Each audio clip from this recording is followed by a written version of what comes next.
Ich bin a Galicianer. That means both my parents came from a small shtetl in southeastern Poland of the interwar period, which is today in western Ukraine, the so-called Eastern Galician region. The name of the shtetl is in Yiddish Deletin, in Polish Delatin. They grew up in the shtetl. My father left the shtetl at the age of 19, which was on May 39. He left all his family behind. All his family didn't survive the Holocaust. I'm not going to elaborate on that, but the story is very, very sad.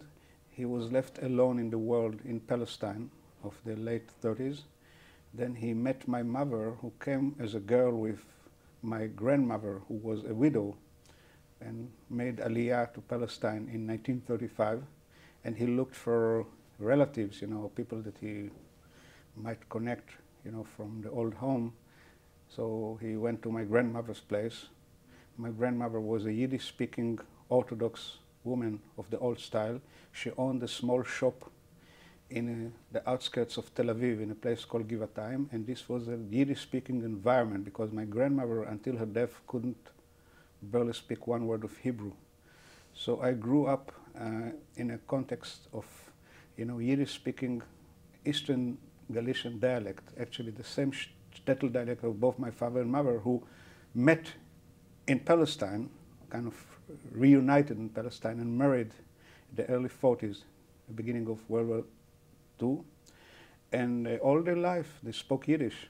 And I was surrounded also by my aunts and uncles who spoke Yiddish. Other than that, since my grandmother was an Orthodox woman and she took care of, like a very strong, widowed, shopkeeper of a little bourgeois, neighborhood in East Tel Aviv, she was much involved in the shul business, in the synagogue business. So I was exposed to a typical Polish synagogue, which was, for me, it was like a shtetl. When later in the years read Shalom Aleichem, I was reminded. I know that Shalom Aleichem is kind of a, nostalgic, mistaken understanding of the real thing. But in those days, as a kid, I knew, for example, the synagogue, which is still there, it was next to the cemetery. And they had the mikveh and, and the Beit Tahara and all those things. And it was kind of a little shtetl, on the outskirts of Tel Aviv. Later on, I learned that much of Tel Aviv consists of such neighborhood. I was not alone. It was not only this place, okay?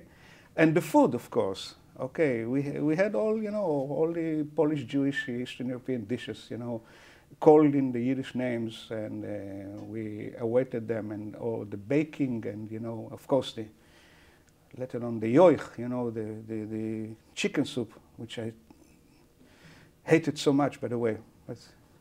But my mother claimed, as usual, that this is actually the best thing for my upbringing. I'm saying deliberately upbring it because it has also kind of a cultural meaning that you have better memory if you consume such soup.